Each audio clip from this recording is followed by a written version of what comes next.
আমি এও বলেছি, ভজন এমন একটি মহিমা, ভীষ্মদেবের সামনে কাল এসে দাঁড়িয়েছে, মৃত্যু। পিতামহ ভীষ্ম সরসজ্জায় কাল এসে দাঁড়িয়েছে, অপেক্ষা করছে। আপনার তো ইচ্ছামিত পিতামহ, আমি এসেছি। কালকে ডেকে ভীষ্মদেব হেসে বললেন, তুমি চলে যাও, আমি তোমার সাথে যাব না।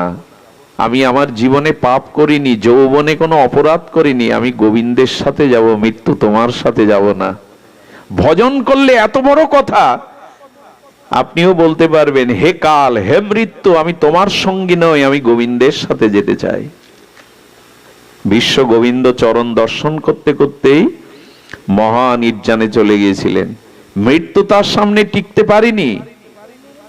তিনি নিজেই প্রাণকে উৎক্রমণ করলেন গোবিন্দকে স্মরণ করে, চরণ দর্শন করতে করতে। কালকে, মৃত্যুকে পরাভূত করে তাড়িয়ে দিলেন, আমার জীবনে আমি পাপ করিনি, চলে যাও, তোমার সাথে আমার যাওয়ার কথা না।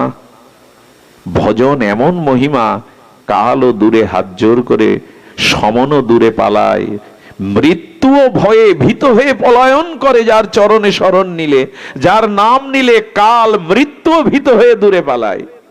সেই চরণ আমরা শরণ নিলাম না। নান্য পন্থা, দ্বিতীয় কোনো পথ খোলা নেই আমাদের। সুধীজন, এই জন্য আমাদের উচিত হবে, যেন তেন প্রকারেণ কেনা উপায়েন মনা কৃষ্ণ নিষেবয়াৎ, যে কোনো উপায়ে মনটা ভগবানকে দিতে হবে। একটি মার্মিক কথা স্মরণে এলো, বলে ফেলি, পরে স্মরণ থাকবে না। মার্মিক কথা হলো, ভগবান গীতা ভাগবত শাস্ত্রে আমাদের মনকে চেয়েছেন। কি চেয়েছেন? মন। মনমনা ভব, মদ ভক্ত, সব কিছুতেই মন চেয়েছেন। আমার একটু কূট বুদ্ধি, তো আমি যদি একটু পূর্বপক্ষ হয়ে কূট বুদ্ধি তুলি, ভগবান আর কিছু চাইলে না, তুমি মন চাইলে। আচ্ছা, এই যে কাপড়টাই, বস্ত্রটাই, এটা শুদ্ধ না, পবিত্র না? গোবিন্দ যদি একটা কাপড় চাইতেন, আমি নূতন কোনো শুভ্র সূচি কাপড় তাকে দিতে পারতাম, যাতে কোনো ময়লা নাই। গোবিন্দ যদি বলতেন একটা ফুল দাও, এই ফুলটা সৌন্দর্যময়, সুগন্ধময়, এটা তোমাকে দেওয়া যায়। আচ্ছা, গাছের একটা ফল, গাছের একটা ফল, সেটাও তোমা দেয়, তাতে দোষ নাই, সেটা আস্বাদ্য। কিন্তু ভগবান এমন একটা জিনিস চাইলো, যার থেকে অশুদ্ধ জিনিস আর। এখানে বলতে পারবেন কেউ বুকে হাত দিয়ে যে আমার মন 16 আনা শুদ্ধ? বরঞ্চ শুনে রাখুন, আমার মনের খবরটা আপনাদের বলি। অনন্ত জন্ম ধরে কামনা বাসনা কুসংস্কার পাপ অপরাধের এই অশুদ্ধ মন আমার। গোবিন্দ, তুমি আর জিনিস চাইতে পাইলে না, আর কোন জিনিস তোমার মনে পড়লো না। এই পাপে ভরা, অপরাধে ভরা, কামনা বাসনায় গিজ গিজ করছে, এরকম অশুদ্ধ মন চাইলে? কতটুকু মার্মিক কথা। গোবিন্দ কি চাইছেন আমাদের কাছে? টাকা পয়সা? আচ্ছা, শরীরটা চাও, এটা একটু ঘষে মেজে সাবান মেখে গঙ্গা জলে চান করে তোমায় দি। তুমি শরীর চাইলে না, অর্থ চাইলে না, চাইছো মন। অথচ সেই মনটা অনন্ত জন্মের পাপ পঙ্কিল মলিনতায় অশুদ্ধ। ভগবানের কথা খুব রহস্যময়। কেন হরি কথা শুনতে হয়? গোবিন্দ বললেন, আমি জানি তোমার মন বিষয়মুখী, আমি জানি তোমার মন, তোমার চিত্ত অনন্ত জন্মের কুসংস্কার পাপে অপরাধে ভরা। এই জন্য তোই চাইছি আমি তোমার। কারণ আমার চরণে যদি মনটা দিতে পারো, তবে আমি বলতে পারি ওই মন আর অশুদ্ধ থাকবে না, ওই মন চির শুদ্ধ হয়ে যাবে। ওই মন তখনই শুদ্ধ হবে যদি আমাকে দিতে পারো। আচ্ছা, সোনা খাঁটি হয় কিসে দিলে? সুবর্ণ হেম সোনা খাঁটি হয় কিসে দিলে? বারবার আগুনে পোড়ালে। ভগবান বলছেন, ধাতু সোনা যদি খাঁটি হয় আগুনে পোড়ালে, আগুনের গুণ আছে। কয়লার কালত্ব যদি আগুনে কয়লা দিলে ঘুচে যায়, তেমন আমার চরণের একটা মহিমা আছে। ওই অশুদ্ধ মনটা একবার আমায় দাও, আমি শুদ্ধ করে পবিত্র করে দেব, ওই মনটা নির্মল করে দেব। অশুদ্ধ বস্তুটাই চাইছেন, পাপে ভরা, কামনা বাসনায় ভরা মন চাইছেন। ভালো যদি তোমায় দেই, তা তোমার মহিমা কি আছে গো? তুমি অন্ধকারকে আলো করতে পারো বলে, পাপীকে পাপ মুক্ত করো করতে বলেই তো তোমার চরণে শরণ নেব। গোবিন্দ দেখুন ভগবত কথার কি রহস্য। মন চেয়েছেন ওই কারণে তোমার মনটা শুদ্ধ নয়, পবিত্র নয়, তুমি মনটা আমায় দাও, কারণ এখানে যা দেবে তা অমৃত হয়ে ফিরে আসবে। জগাই মাধাইয়ের থেকে পাপ আমরা কেউ করিনি।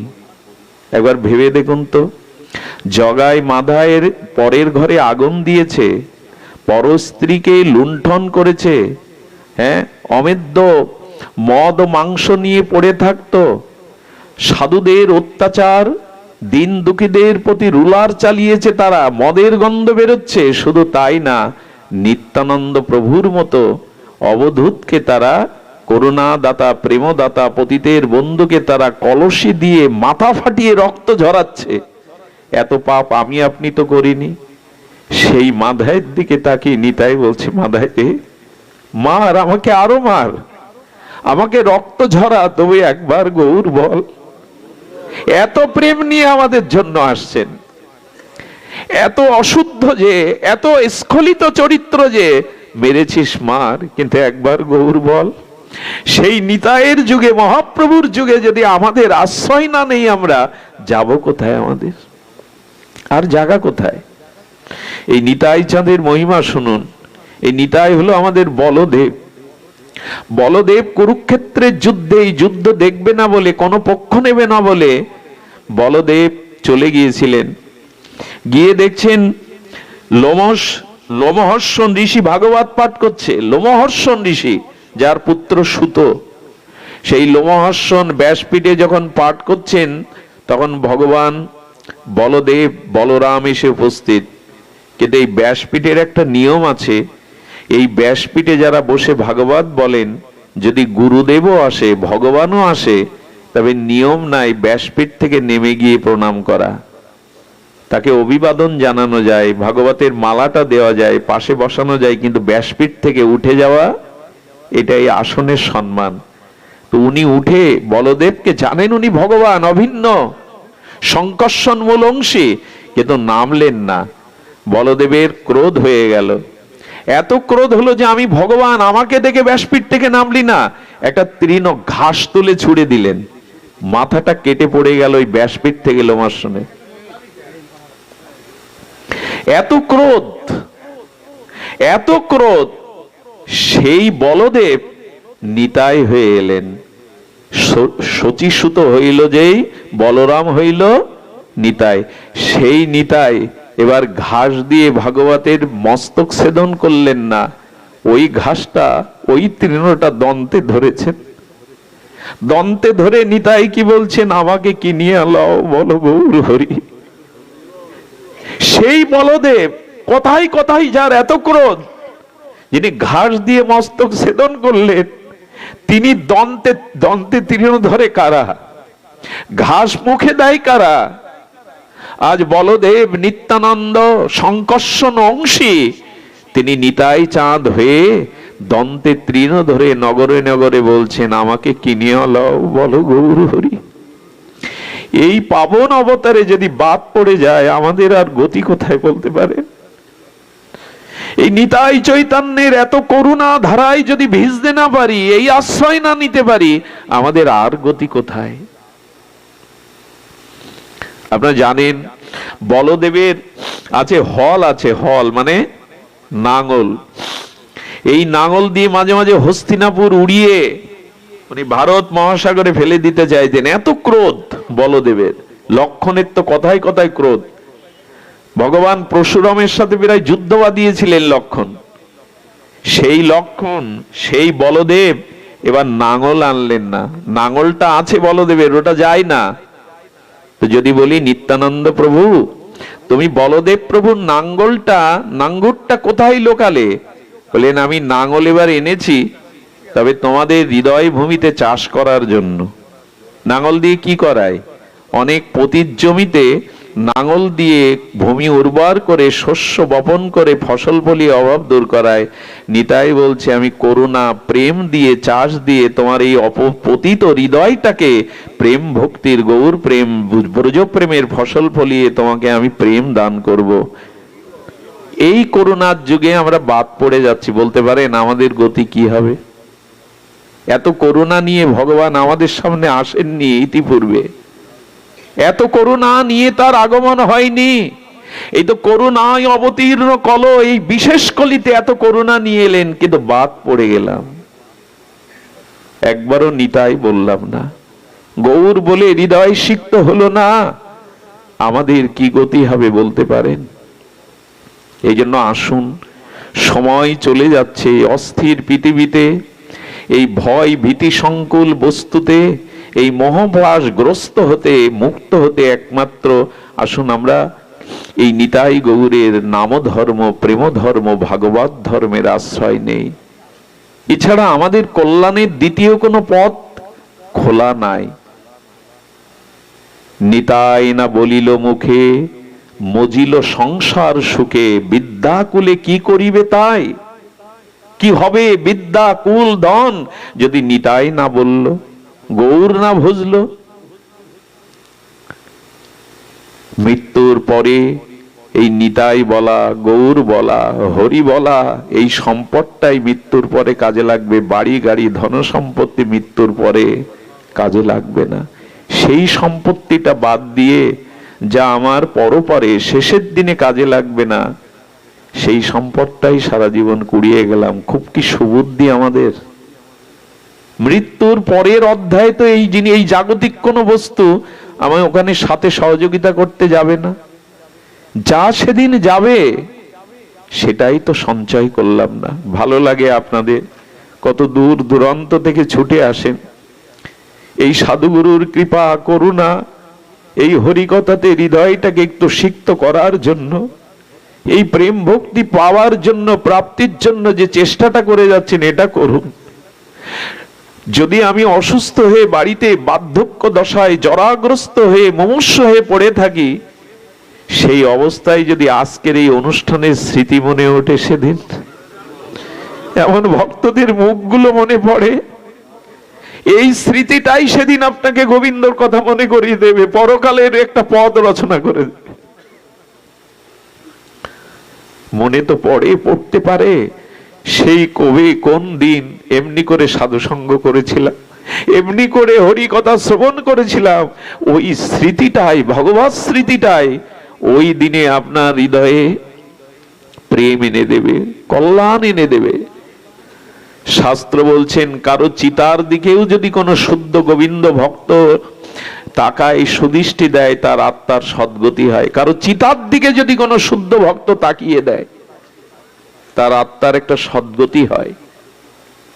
এজন্য সময় বড় কম, আমাদের সময় বড় স্বল্প। আপনারা এই চৈতন্য নিতায়ের করুণা থেকে কেউ বাদ যাবেন না, কেউ বাদ যাবেন না। একটা ভক্ত চরিত্র বলি, এটা নূতনিক ভক্ত চরিত্র, অনুভূতির বিষয়। আজকের পরিবেশটা বড় শান্ত, এই জন্য হয়তো এই চরিত্র কথাটি আসছে। শ্রী বৃন্দাবলীজি, ইনি ছিলেন বলি রাজার সহধর্মিনী। বৃন্দাবলী, এই বৃন্দাবলীজি একটা অদ্ভুত চরিত্র। সে চরিত্র বড় মহিমান্বিত।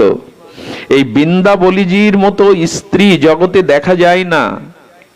এটা খুব ধ্যান দিয়ে শুনতে হবে। গ্রন্থকার এখানে বলছে বামন অবতার। বামন অবতারের কথা মনে আছে আপনাদের? বামন অবতার যজ্ঞে, বলি মহারাজের যজ্ঞে গিয়ে দান চাইলেন। সেই দানে 3 পদ জায়গা চাইলেন। 2 পদ দ্বারা সমস্ত অনন্ত বিশ্ব ব্রহ্মাণ্ডকে গ্রহণ করলেন। আরেকটি পা নাভিকমল থেকে প্রকাশ করে তার মাথাকে আর চরণে আত্মসাৎ করে নিলেন। তাকে জগতের রাজা থেকে সুতল প্রদেশে পাতালে পাঠিয়ে দিলেন।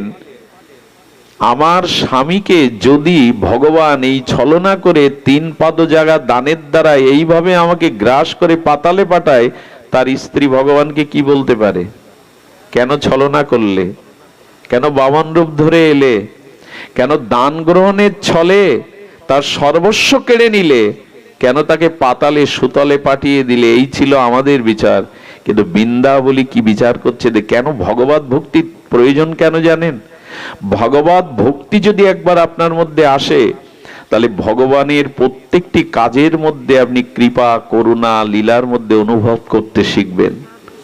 প্রত্যেকটি ভগবানের প্রত্যেকটি বিধানের মধ্যে আপনি করুণা, কৃপাকে উপলব্ধি, তখন আর হাই হাই করবেন না। হাই হাইয়ের বদলে তখন হরি হরি হয়ে যাবে। আহা, তোমার কি করুণা! তো নিজের পতিকে বেঁধে রেখে আর এইভাবে আত্মসাৎ করার পরেও বৃন্দাবলীজির পেছনে কি পথ এটা? ও এই জন্য তো তিনি কি করলেন, সেই সময় ভগবানের স্তুতি করে বৃন্দাবলী কি বলছেন দেখুন। কোন স্বামীকে যদি এই করে, তার স্তুতি করে ভগবানকে, কি বলছে বৃন্দাবলী দি, প্রত্যেকটি কথা একটু সতর্ক সহিত শুনুন। বৃন্দাবলী বলছে, রাজা, আচ্ছা প্রভু, রাজা মানে আমার পতি বলি মহারাজা আপনার সেবক, আপনাকে সে কিছুই দেয়নি। এই দেখুন স্তুতি করছে কিভাবে। আমি আপনাদের হৃদয়ে কথাটা পৌঁছে দিতে পারছি না, কথাটা এমন মার্মিক কথা, যদি আপনাদের হৃদয়ে দাগ কেটে দিতে পারতাম, সে ক্ষমতা, সে সাধনা তো আমার নাই। তবে একটু কষ্ট হলেও শুনুন। সর্বস্ব হরণ করে, ছলনা করে, দানের নাম করে কেড়ে নেওয়ার পরে তার স্ত্রী কিভাবে ভগবানের স্তুতি করছে, এটা বড় অদ্ভুত বিষয়। আমার মনে হয় এরকম চরিত্র আমি ভাগবতে পাইনি। বৃন্দাজি বলছেন যে প্রভু, আপনার সেবক হয়ে, অর্থাৎ আমার পতিদেবতা বলি মহারাজ আপনার সেবক হয়ে তার অভিমান এসেছিল আমি দাতা।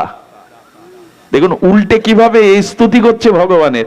আমরা হলে কি বলতাম, তুমি ভগবান রূপে এসে ছলনা করে সব কেনে নিল। উল্টে বলছেন, আমার স্বামী তোমার সেবক, তোমার দাস, আর তোমার দাস হয়ে এসে প্রভুর অভিমানে তোমাকে দান দিল, এটা তার অন্যায়। ভাবনাটা একবার ভেবেছেন? আচ্ছা, আমরা গোবিন্দের দাস না প্রভু? আমরা সকলেই ভগবানের দাস। তো রাজা, আমার পতিদেবতা বলি রাজা হলেও তো আপনার দাস, কিন্তু তার অভিমান এসেছিল সে রাজা, সে দাতা। আচ্ছা, কি দিল আপনাকে ভগবান? এই অনন্ত বিশ্ব ব্রহ্মাণ্ডের অনুপরমাণু সবই তো তোমার। সে তোমাকে কি দিল? তোমারই বস্তু তোমাকে দিল, তাতে তার এত অভিমান কেন দানের? এরকম করে ভাবা যায়? একবার আমি কথাটা পড়ার পরে না মাথা ঘুরছিল। বান মারলে যেমন শিকারি বান মারলে যেমন সে ঘুরতে ঘুরতে পড়ে যায়, এই কথাগুলো, কিছু কথা এমন, সিদ্ধান্ত এমন হচ্ছে মাথার মধ্যে আসলে মাথা ঘুরতে থাকে, ওর থেকে বাইরে যেতে পারবেন না। বলছেন সে তো কিছু দান করেনি, কারণ অনন্ত বিশ্ব ব্রহ্মাণ্ডে সব আপনার। আপনার বস্তু আপনাকে দেখো দান বলে? বৃন্দাবলী এই কথা বলছেন, প্রভু আমি বড় দানি, এই অভিমান বরঞ্চ আমার স্বামীর এসেছিল, সেই অভিমান তুমি ভঙ্গ করে দিলে। কারণ অভিমানটাই ভক্তির পথে বাধা, সেটা তুমি দূর করে দিলে করুণা করে। সব কেড়ে নেওয়ার পরে কারো সহধর্মী এরকম ভক্ত না হলে বলা যায়? এভাবে ভাবা যায় যে সে সেবক হয়ে রাজা হয়ে বসেছিল, আর তোমাকে দান করার অভিমান তার এসেছিল, কিন্তু যার বস্তু তাকে দেওয়া দান বলে না, কিন্তু তার অভিমান এসেছিল। সেই অভিমানের বশবর্তী হয়ে আমি দানি, এই অভিমানকে তুমি ভেঙে দিয়েছো প্রভু। অনন্ত কোটি ব্রহ্মাণ্ডের স্বামী তুমি, মালিক তুমি, প্রভু তুমি, ভর্তা তুমি, তবু সে নিজেকে স্বামী বলে, রাজা বলে অভিমান করেছিল। আর ভিক্ষুক হয়ে আজ তোমার বস্তু তোমাকে দান দিয়ে দাতা সেজেছে, ক্ষমা করে দাও। কি অনুভূতি! ক্ষমা করে দাও। এভাবে ভাবলে কারো আর দুঃখ থাকে গো? এই জন্য জীবনে যে কষ্ট দুঃখ যায় আসুক, এটা ভগবানের কৃপা মনে যদি করতে পারেন, তাহলে দুঃখ আর আপনাকে স্পর্শ, যন্ত্রণা আর আপনাকে যন্ত্রণা কাতর করবে না। এতে আপনার বড় অপমান হয়েছে প্রভু, সেবক হয়ে রাজা সেজেছে, তোমার বস্তু তোমাকে দিয়ে দানি হয়েছে, এতে বড় অপরাধ হয়েছে, ক্ষমা করে দাও প্রভু। আহা, ক্ষমা করে দাও। তোমার বস্তু তোমাকে দিয়ে সে দাতা সেজেছে, এটা আপনার বড় অপমান হয়েছে। কৃপা করে, করুণা করে তুমি তার দম্ভকে চূর্ণ করে দাও, দম্ভকে তুমি চূর্ণ করে দাও। মা ওখানে কথা বলো না, বারান্দায় কথা বলো না। চূর্ণ করে দাও। প্রভু, তোমার এই করুণা, তোমার এই দানে আমি শত সহস্র গুণ পরম আনন্দ পেয়েছি। সব হারিয়ে কথা কারা বলতে পারে মা? বাবার একটু ধ্যান দিয়ে শুনুন। সব হারিয়ে বলছে প্রভু, আহা প্রভু, করুণা করে তুমি আমাদের আশ্রয় দিয়ে আমাদের ধন্য করেছো। রাজা বলির এই মহিমাকে বৃন্দাবলীজি অপূর্বভাবে ব্যাখ্যা করছেন। পতিকে অত্যন্ত অভিমান করে বেঁধে রাখলেন, নরকে পাঠালেন, এটা উচিত ছিল, কিন্তু আপনি করুণা করে তার দুয়ারে দাঁড়ি হয়ে গেলেন। আপনার বস্তু আপনাকে দিয়ে সেবক হয়ে দাতা অভিমানে গোবিন্দ কি করেছিলেন জানেন? সুতল রাজ্যে বলিরাজের দাঁড়ি হয়ে দাঁড়িয়েছিলেন। সর্বস্ব দিলে আমায়, সব দিয়ে দিলে, তবে যে সব আমাকে দেয় আমি তার দাস হয়ে যাই, আমি তার দাস হয়ে যাই। বৃন্দাবলী কোনো দোষ দেখছেন না, ভগবান দাস হয়ে গেলেন। এমন করুণা আর কারো জগতে আছে গো? সবাই তো আমাকে দাস বানাতে চায়, আর গোবিন্দ বললেন যে আমার দাস হয় আমি তার দাস হতে চাই। ভক্ত মেরা মুকুটমণি, মেয়ে ভক্ত কা দাস হু। এই জগতে কোনো মহাজন চায় না তার দাস কর্মচারী তার থেকে বড় হোক। হ্যাঁ, বাড়ি গাড়ি করে দিতে পারে, কিন্তু তার থেকে বড় হোক চায় না। আর গোবিন্দ বললেন যে আমার চরণে শরণ নেয় আমি তাকে মাথার মুকুট করে আমি তার দাস হয়ে থাকি। এটা প্রমাণ করে বলছেন, বলিরাজের দুয়ারে তিনি দাঁড়ি হয়ে দাঁড়িয়েছেন। প্রভু, আপনি জগতে লীলা করবার জন্য, ক্রিয়া করবার জন্য এই জগৎ সৃষ্টি করেছেন, সবই আপনার লীলা, কিন্তু আমরা আপনার লীলাকে বুঝতে পারি না। আমরা মোহিত হয়ে যাই মায়ার দ্বারা। আমরা মিথ্যা কর্তৃত্ব অভিমান, আমি কর্তা, এই অভিমানে আমরা নষ্ট হয়ে যাই। সেই অভিমান দূর করে তুমি এ দাসকে কৃপা করতে এসেছো। সর্বস্ব কেড়ে নিলে যিনি এটা বলতে পারেন, এটাই ভক্ত চরিত্র, এটাই ভক্তের মহিমা। সুধীবৃন্দ, দ্রৌপদীর 5 পুত্রের মাথা যে কাটলো রাতের অন্ধকারে ঘুমন্ত সন্তানদের, তার মাথা কাটার সময় যখন এলো, দ্রৌপদী অর্জুনকে বলছে, কৃষ্ণকে বলছেন, না আমার কোল হারিয়েছে, আমি সন্তান হারায় যে ব্যথার অশ্রু ফেলছে, আমি চাই না আমার কারণে অন্য কোনো মায়ের কোল খালি হোক। এটা কারা ভাবতে পারে? দ্রৌপদীর মতো ভগবানের প্রিয় ভক্তরাই এই কথা ভাবতে পারে। আমার মনে হয় কি জানেন, আমার মনে হয় দুঃখটাও সুখের রূপ নেয় যদি ভজন থাকে সাথে, ভগবত ভক্তি সাথে থাকে, দুঃখটাও সুখের রূপ নেয়, বিষ অমৃত রূপ নেয়। আর এই ছাড়া বর্তমান সময়ে ভালো থাকার, শান্তিতে থাকার অন্য কোনো উপায় নাই। এই দেখুন তার প্রমাণ। সব নিয়ে নিলে তিনি বলছে, বৃন্দাবনে বলে প্রচুর ক্রিয়া করার জন্য জগৎ সৃষ্টি করেছেন, সবই আপনার, তবু সেই লীলার দ্বারা আমাদেরকে আপনি ধন্যাতি ধন্য করছেন। মায়ায় মোহিত হয়ে, নির্লজ্জ হয়ে আমরা নিজেকে অভিমান করি আমি কর্তা, কিন্তু আপনি কৃপা করে এমনি করে চরণে আশ্রয় দেন। বলি মহারাজের কীর্তি জগতে তুলে ধরলেন। আমাদের একটা কথা এখানে বলা দরকার, এই কথাটা একটু হৃদয়ে লিখে নেওয়া দরকার। আমি কথাটা বারবার বলি, হৃদয়ে লিখুন। এখানে শ্রী রামানুজাচার্য, ইনি এই পরম আচার্য চতুর্সম্প্রদায়, তিনি একটা কথা বলেছেন, হে নাথ, যা কিছু আমার, আমি স্বয়ং সব আপনারই, সবই আপনারই। উনি বলতে বলতে 3টে বিষয় এখানে বলেছেন। বৃন্দাবলী তিয়াসী না দেখি কহু তিয়া নয় ন, শব্দটি ধ্যান দিন। দুর্লভ বৈষ্ণব রাজা, দুর্লভ বিপ্র বৈষ্ণব, দুর্লভা বৈষ্ণবী নারী অতি দুর্লভ দুর্লভা। শ্লোকটি বড় মূল্যবান। এখানে কি বলছেন? রাজা যদি বৈষ্ণব হয়, কোন দেশের রাজা যদি বৈষ্ণব হয়, তবে তার শাসনের কারণে প্রজারাও ভক্ত বা বৈষ্ণব হয়ে যায়। তবে রাজা শুদ্ধ ভক্ত রাজা এ জগতে বড় বিরল। যদি হয় তাহলে জানতে হবে সেটা দুর্লভেরও দুর্লভ, সেটা দুর্লভেরও দুর্লভ। অম্বরীশের মতো রাজা যদি হয়, তাহলে প্রজাদেরকেও তিনি ভক্তিময়। ইনি কোন রাজ্যের রাজা যদি ভক্ত হয়, বৈষ্ণব হয়, তবে সেই দেশের প্রজারাও দলে দলে ভক্ত হয়ে যায়। তাই বলেন দুর্লভ বৈষ্ণব রাজা, দুর্লভ বিপ্র বৈষ্ণব। একটা কথা বলি, ব্রাহ্মণ যদি কখনো বৈষ্ণব হয়, জানবেন তার থেকে শ্রেষ্ঠ আর এই জগতে নাই। কিন্তু কিছু মনে নেবেন না, ব্রাহ্মণ কুলে জন্মানোর পরে আমাদের একটা অভিমান থাকে, আমরা কিছু অপরাধ না নিয়ে ব্রাহ্মণরা প্রায়শ হরিভক্তি পরায়ণ হতে চায় না। যদি কেউ হয় তবে জানবেন তার থেকে শ্রেষ্ঠ আর কেউ নাই। ব্রাহ্মণ যদি হরিভক্তি পরায়ণ হয়, ব্রাহ্মণ যদি বৈষ্ণব হয়, জগৎকে তরাতে পারেন তিনি। কিন্তু যদি অভিমান নিয়ে বসে থাকে, আমি জাতির শ্রেষ্ঠ, আমি পণ্ডিত, আমি অমুক, আশ্চর্য হতে হয়। কিছু মনে করবেন না, যজমানের বাড়িতে এক গ্লাস জল খায় না পাত্রে, অথচ চার দোকানে সে চা খায়। এদের দিয়ে সমাজে কি হবে বলতে পারেন? যজমানের বাড়িতে একটা নতুন গ্লাসে আমি এই পরের বাড়িতে কিছু, অথচ চার দোকানে তাকে চা খেতে দেখবেন। এটা কি ব্যাখ্যা করবেন? এই জন্য ব্রাহ্মণ হয়েও যদি বৈষ্ণব হয়, ভক্ত হয়, তার থেকে শ্রেষ্ঠ আর এই জগৎ, এটা দুর্লভেরও। এই জন্য সহসা পাওয়া যায় না। যদি পাওয়া যায় তবে তাকে শ্রেষ্ঠত্ব দিবেন, তাকে মান্যতা দিবেন। আরেকটি দুর্লভ আছে, দুর্লভা বৈষ্ণব নারী অতি দুর্লভ দুর্লভা। বৈষ্ণব রমণী মানে বৈষ্ণব নারী পাওয়াও জগতে বড় দুর্লভ। নারী যদি ভক্তা হয়, নারী যদি পরম বৈষ্ণবী হয়, তার থেকে শ্রেষ্ঠ এই জগতে আর কিছু। মায়েরাই গড়ে, মায়েরাই ভাঙতে পারে।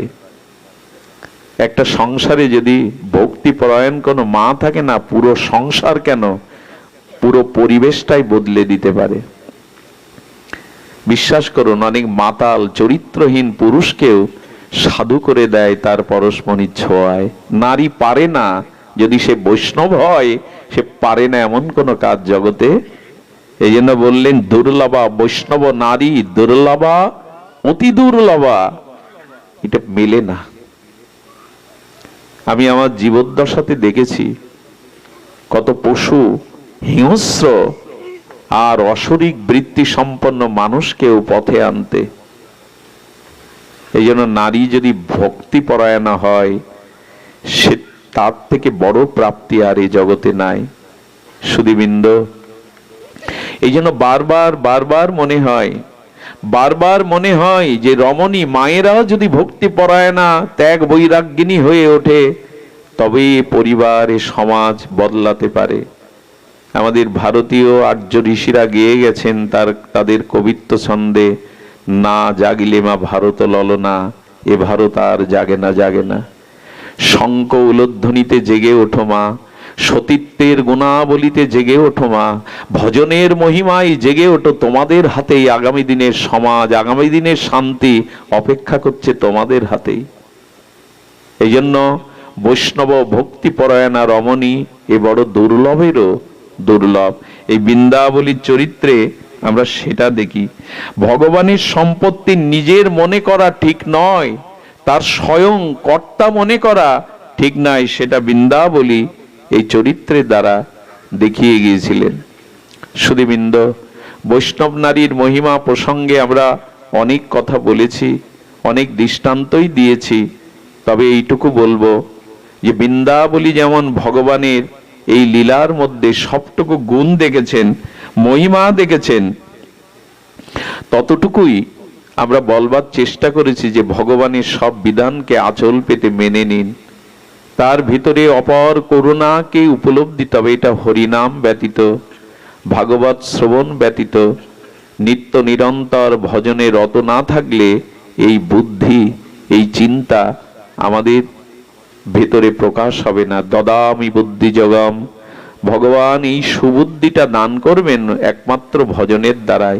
তাই আপনাদের কাছে বিশেষ অনুরোধ, আসুন আমরা ভজনে ব্রতী হই। যে দিনগুলো গেছে গেছে, যে সময়, যে জন্ম পার হয়ে গেছে গেছে, যেটুকু সময় আছে এটুকু ভগবত প্রাপ্তির জন্য যথেষ্ট।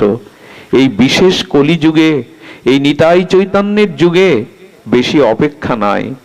দিনান্তে যে নিতাই বলে একবার, সে হয় আমার, আমি হই তার। যদি দিনান্তে একবার নিতাই বলতে পারেন, তবে আপনিও কল্যাণ পেয়ে যাবেন। আমরা যখন দুর্লভা বৈষ্ণব নারীর কথা উঠল, তখন বিষ্ণুপ্রিয়ার কথা বলে আজকে পাঠ বিশ্রাম করি, কারণ আমাদের সামনে বিষ্ণুপ্রিয়ার চরিত্র বড় বিরল। মহাপ্রভু সন্ন্যাসের আগে বিষ্ণুপ্রিয়া দেবীর এই ষোড়শী পরমা গুণবতী রূপবতী এই জগৎ লক্ষ্মী বিষ্ণুপ্রিয়াজির চোখ দিয়ে বিন্দু বিন্দু অশ্রু গড়িয়ে পড়ছে, আর বলেছিল, প্রভু আমি শুনছি আকাশে বাতাসে আপনি কি সন্ন্যাস নিয়ে চলে যাবেন, সন্ন্যাস গ্রহণ করবেন। মহাপ্রভু প্রিয়াজির হাত দুটো জড়িয়ে ধরে বলেছিল, প্রিয়া আমি কৃষ্ণ প্রেম দানের জন্য এসেছিলাম, কিন্তু জগৎকে জাগাতে পারলাম না, জগৎকে কৃষ্ণময় কৃষ্ণ প্রেম দান করতে পারলাম না, তাই আমাকে বিদায় দাও।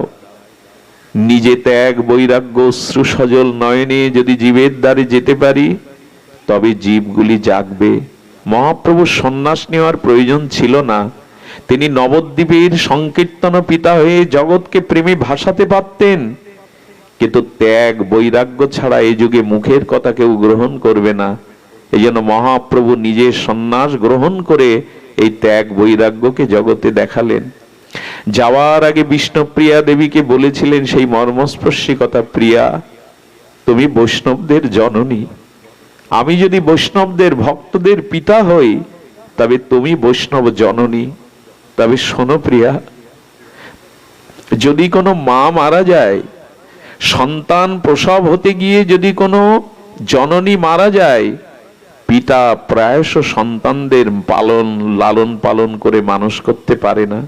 কিন্তু জানো প্রিয়া, যদি পতি মারা যায়, পিতা মারা যায়, মা ভিক্ষা করে দাসীগিরি করেও সন্তানকে প্রতিপালন করে মানুষ করতে পারে।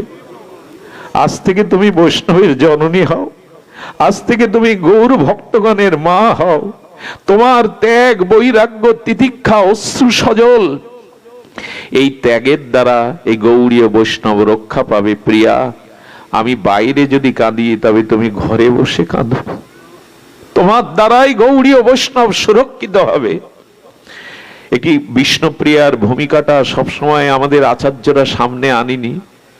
যেদিন মহাপ্রভু বিদায় নেবে, সেদিন সমস্ত নবদ্বীপবাসী কাঁদছে, শেষবারের মতো তাদের গৌরচন্দ্রের বদনখানি দেখবার জন্য লক্ষ লক্ষ মানুষ নবদ্বীপের সুরধনী গঙ্গার তীরে দাঁড়িয়ে একা কেবল ঘরের কোণে কাঁদছে। সে হলো বিষ্ণুপ্রিয়া, কারণ প্রভুর আদেশ নেই তার সামনে যাওয়ার। কত বড় ত্যাগ হলে পড়ে আছে ঘরের কোণে।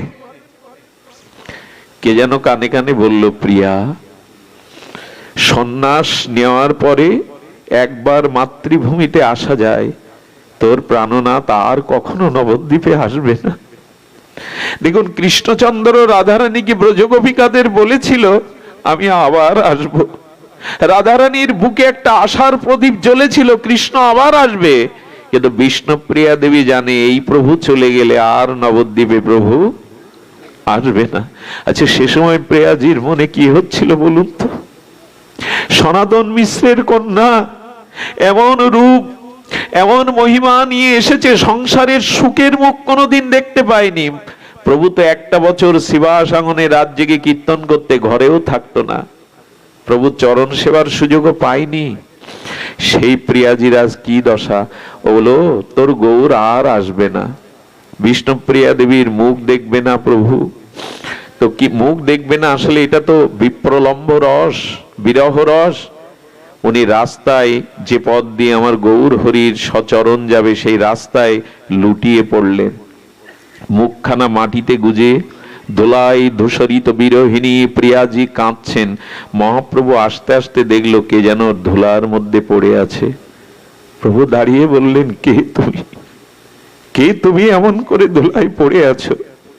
প্রভু আমি গৌরাঙ্গ প্রিয়া। বললেন, না তুমি বিষ্ণু প্রিয়া, এভাবে পড়ে আছো কেন? প্রভু সবার কল্যাণ সবার উদ্ধার করলে, সবাইকে আশ্রয় দিলে আমার কি গতি হবে? বলে যাও আমার কি আশ্রয়? প্রভুর পাদুকা, চরণ পাদুকাটা খুলে বললেন, যাও এটি নিয়ে ঘরে যাও, ঘরে বসে ত্যাগ বৈরাগ্যের দ্বারা ভজন করো। সেই যে খড়মটা মাথায় নিয়ে ঘরে এলো, কি করতো জানেন? সেই খড়মটা আসনে রেখে সন্ধ্যার পরে ওই খড়মে আর বুক গুজে মাথাটা রেখেই সারা রাত গৌর স্মরণে, গৌর লীলা স্মরণে কাটাতো পীরা। সকালে কি করতো জানেন? যতদিন সচিমা বেঁচে ছিল ততদিন সচিমার আঁচল তলে কাউকে মুখ দেখাতো না। আঁচল তলে গঙ্গা স্নান করে ঘরে ঢুকতো। সচিমা চলে গেলে আর গঙ্গায় যেত না। প্রিয়াজির সখী কাঞ্চনা 2 বালতি গঙ্গার জল এনে ওইখানে স্নান করে ওইখানেই তার স্নানকৃত সারতেন। সারাদিন কি করতেন জানেন প্রিয়াজি? এ বড় বিস্ময়কর কথা। এমন ভজন যারা আমাদের জন্য করে গেল, আমরা তাদের মূল্যায়ন, তাদের চোখের জলের কোনো মূল্য দেব না। 2টো মাটির পাত্র রাখতেন, একটাতে তন্ডুল চাউল রাখতেন, আরেকটাতে খালি। একটা করে চাউল নিতেন আর হরে কৃষ্ণ মহামন্ত্র প্রসাদী করে খালি পাত্রে রাখতেন। আমি বলতে পারেন বেলা 11টা 12টা পর্যন্ত কমুটো চাল হতো। ওই চালটা গঙ্গা জলে ফুটিয়ে প্রভুকে ভোগ লাগিয়ে পেতেন আর সখীকে দিতেন। এই ছিল তার জীবন। এ আমরা কল্পনাও আনতে পারবো না। কৃষ্ণ ভজন সহজে হয় গো? এত ভোগের মধ্যে, বিলাসিতার মধ্যে হয় গো? আর কি করতেন? ওই খড়ম, সেই খড়মটা যদি দেখতে চান ধামেশ্বর মহাপ্রভুতে যাবেন। আমার ভাগ্য হয়েছিল মাঝে নবদ্বীপে একটু হরি কথা বলার, শান্তিপুরে। ওখানে যিনি বাবাজি আছেন তিনি আদর করে হাত ধরে নিয়ে প্রভুর পুষ্প চন্দন মালা তুলসী দিয়ে খড়মটা দিয়েছিলেন বুকে। সেই খড়মটা অনেকে, আপনারাও গিয়ে একবার যদি নবদ্বীপে যান, ধামেশ্বর মহাপ্রভু প্রভুর এই খড়মটা, ওতে বিষ্ণুপ্রিয়া দেবীর প্রেম মাখানো, নয়নের জল মাখানো, কোটি কোটি নাম প্রসাদী হয়ে আছে ওই চরণটা। এটা আজও বিস্ময় আছে কেন জানি না। এই কাল কবলিত সময় হয়তো আমাদের কৃপা করবার জন্য এখনো আছে। একবার শ্রীহট্টে এনেছিলেন আচার্য প্রভুরা এই চরণ। তো সেই চরণটার বাঁধানো আছে উপর দিয়ে, স্টিল দিয়ে রূপা দিয়ে বাঁধানো, ভেতরে আছে খড়মটা। প্রিয়াজির এইভাবেই দিন চলতে লাগলো, নিত্য নিরন্তর এই নামময় বিপ্রম্ভ রসে ভাসতে ভাসতে কি গড়ল জানেন? বিরহ যখন আর চরমে, প্রিয়াজি আর দেহ রক্ষা করতে পারছেন না, মহাপ্রভু আদেশ দিলেন যে নিম্ন বৃক্ষের তলে প্রভুর আবির্ভাব হয়েছিল, বলল এই নিম গাছটা কেটে প্রভুর একটা বিগ্রহ তৈরি করতে। বিষ্ণুপ্রিয়া দেবীর দ্বারাই এই প্রভুর মূর্তিটা, আজকে সেই নিম গাছটা নাই, যারা গিয়ে দেখেন না, সেই নিম গাছটা গৌর বিগ্রহ তৈরি করা হয়েছিল। এটা পরবর্তীতে লাগানো, তবু তো সেই মাটি, সেই আলো বাতাস, সেই জন্য ওই বৃক্ষকে এখনো মানুষ সম্মান, প্রণাম, বন্দনা, পরিক্রমা করে, করতে হয়। এটা এখনো সেই মাটি তো নিয়ে যেতে পারেননি, সেই অনুভূতি আছে। সুধীবৃন্দ, প্রিয়াজি নিত্য নিরন্তর কি করতেন জানেন? কাঞ্চনা বলছেন, এত রূপ নিয়ে এসেছিলি সখী, ভালো কাপড় কেন পরিস না? মলিন কাপড় পরে কেন থাকিস? বলে যার প্রভু জীব উদ্ধারের, জীবকে প্রেম দানের জন্য গম্ভীর আর গাম্ভীরার মধ্যে মাথায় বালিশ নেই, পালঙ্ক নেই, শয্যা নেই, পড়ে থাকে, তারই বৈরাগ্য ত্যাগ ব্রত নিয়ে আমার কি শোভা পায় সাজা? মেঝেতে পড়ে থাকতেন, খাটে শয়ন করতেন না, মলিন বস্ত্র পরিধান করতেন। বিপ্রলম্ভ গৌর বিরহ, হাড় কখানা ছিল জ্যোতি যেন চাপা অগ্নির মতো। মহাপ্রভুর ওই বিগ্রহ যেদিন দেখলেন, সাক্ষাৎ গৌর মনে করে, প্রাণ প্রতিষ্ঠা মনে করে জড়িয়ে ধরলেন। কিন্তু ভক্তরা দেখলো এইভাবে যদি বিষ্ণুপ্রিয়া মহাপ্রভুকে সাক্ষাৎ বিগ্রহের মধ্যে দেখতে তবে লীন হয়ে যাবে। তাই বিষ্ণুপ্রিয়ার ভাইদের কাছে এই বিগ্রহের অর্চনের দায়িত্ব দেয়া হয়েছিল এই যাদব মিশ্রের কাছে। একদিন মহাপ্রভুর আবির্ভাব দোল পূর্ণিমার দিন, এটাকে গৌর পূর্ণিমা বলে। কথাটা এই কারণে বলছি, গৌর পূর্ণিমা সমাগত সামনে আসছে। আমার কষ্ট লাগে কোথায় জানেন? যে দেশে গৌর বাঙালির হৃদয় মতিয়া নিমাই কায়া ধরে এলো, সেই বিশ্ববন্দিত রাধা কৃষ্ণ মিলিত তনু প্রেম তত্ত্ব গৌর পূর্ণিমাকে খোঁজ রাখি না, অথচ দুর্গা পূজাকে জাতীয় পূজা মনে করি আমরা। দুর্গা পূজাকে আমি জাতীয় পূজা স্বীকৃতিতে নিষেধ করছি না, কিন্তু যে দুর্গা গৌরচরণ বন্দনার জন্য নবদ্বীপে গিয়ে তপস্যা করলেন, সীমান্ত দ্বীপ নামে ওই দ্বীপটার নাম হয়েছে, সেই দুর্গা পূজাকে আমরা জাতীয় উৎসব বলি, অথচ গৌর পূর্ণিমার খোঁজ আমরা। এটা বাঙালি হিসাবে আমাদের ব্যর্থতা। এই বাঙালির ঘরে মহাপ্রভু এলেন, রাধা কৃষ্ণ, সারা অনন্ত বিশ্ব ব্রহ্মাণ্ড যার হরিনামে আজ ভাসে, আজ তার আবির্ভাবকে আমরা পালন করি না, অথচ দুর্গা পূজাকেই আমরা জাতীয় উৎসব। দুর্গা পূজা করুন, তাতে বাধা নাই, কিন্তু মহাপ্রভু কোথায়, তাকে কি স্মরণ করি বছরের তার আবির্ভাব দিনে? আসছে গৌর পূর্ণিমা, একটু উপবাস থাকবেন, সন্ধ্যায় অভিষেক করে একটু সংকীর্তন নাম, গৌর লীলা চরিতা বলি আস্বাদন করবেন। এটুকু হাত জোড় করে অনুরোধ করে গেলাম, কারণ মহাপ্রভু না এলে আমাদের সামনে অন্ধকার ছাড়া কিছুই থাকতো না। কোথায় এই ভাগবত, কোথায় এই হরিনাম, এটা কোথাও পেতাম না। করুণায় অবতীর্ণ হয়ে তিনি দিয়ে গেলেন। সেই বিষ্ণুপ্রিয়া দেবী গৌর আবির্ভাবের দিনে তার বিরহের তরঙ্গ উঠল। নিত্যানন্দ শক্তি মা জাহ্নবা আর অদ্বৈত শক্তি আমাদের সীতা ঠাকুরের দুইজন দেখতে গেলেন। দেখলেন কখনো হাড় আছে, বাছা কাঁদতে কাঁদতে বিরহে, এ কি করেছিস দশা? জাহ্নবা মা সীতাকে দেখে জড়িয়ে ধরলেন, মা আর পাচ্ছি না, প্রভুর বিরহে আর আমি সহ্য করতে পারছি না, মা আমাকে কোল দাও, আমাকে আশ্রয় দাও। এই জাহ্নবা আর বসুদা আমাদের সীতা ঠাকুরানী, তারা বিষ্ণুপ্রিয়াকে ঘুমটা দিয়ে আনলেন মহাপ্রভুর বিগ্রহের পাশে। চারিদিকে ভক্তগণ হরিনাম সংকীর্তনের তরঙ্গে আকাশ বাতাস মুখরিত করেছে। আর মহাপ্রভুর সেই বিগ্রহ দেখে বিষ্ণুপ্রিয়া দ্বার খুলে ভেতরে প্রবেশ করলেন। মহাপ্রভুর শ্রীবগ্র দর্শন করে এই বিরহিণী বিপ্রলম্ব রসে ভাসমান বিষ্ণুপ্রিয়া প্রভুকে জড়িয়ে ধরলেন। ওই সাথে সাথে প্রিয়াজি প্রভুর সাথে লীন হয়ে গেলেন। এই বিগ্রহটাই হলো ধামেশ্বর মহাপ্রভু। এই বিগ্রহ এখনো নবদ্বীপে ধামেশ্বর মহাপ্রভু বিরাজমান। এই বিষ্ণুপ্রিয়া দেবীর ত্যাগ বৈরাগ্য আমাদের গৌড়ীয় গণের অস্তিত্বকে বজায় রেখেছে। এত অশ্রু জল, এত ত্যাগ বৈরাগ্য, তার কোনো মূল্য কি আমরা দেব না? আসুন, যারা এসেছেন কৃপা করে এই আগিনায়, এই হরিকথা শ্রবণে জীবনের যেটুকু সময় অবশিষ্ট আছে, আসুন আমরা গৌর চরণে, নিতাই চরণে সমর্পিত করে ভক্তি জীবন, ভজন জীবনকেই গ্রহণ করি। আজ এইটুকুই।